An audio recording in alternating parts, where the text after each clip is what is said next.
Après 7 semaines de chantier, on arrive quasiment à la fin. C'est-à-dire que l'entreprise est en train de finaliser tout l'enrochement. Les 3 seuils successifs sont montés.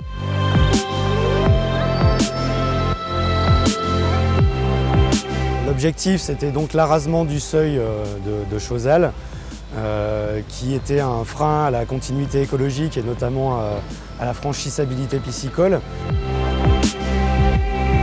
C'est un travail quand même très minutieux, paradoxalement à la taille des engins et des blocs, puisqu'il faut quand même qu'ils respectent sur les berges une pente relativement précise. Il faut que les blocs soient stables, qu'ils ne bougent pas à la première crue.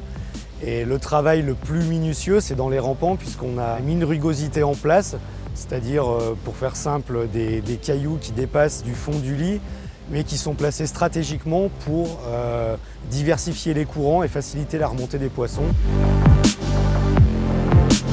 Dans l'appareil ici, on a nos données de chantier. Donc on a notre chantier qui est modélisé en 3D. Et après, on n'a plus qu'à se balader avec. On pose la canne et ça nous dit s'il faut remblayer, déblayer et à l'emplacement où on est exactement. Le bureau d'études s'est rendu compte dans l'expertise écologique qu'une espèce d'oiseau protégé, le cincle plongeur, nichait sous le seuil que l'on voulait araser.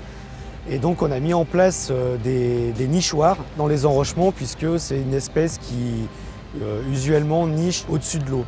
Et on a également mis des nichoirs sous un pont qui se trouve à environ 200 mètres à l'amont du seuil des travaux.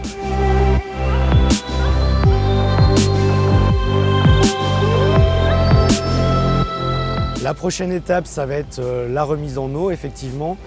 Et la vraiment toute dernière étape sera la revégétalisation des berges, puisqu'on a prévu du génie végétal en rive droite comme en rive gauche.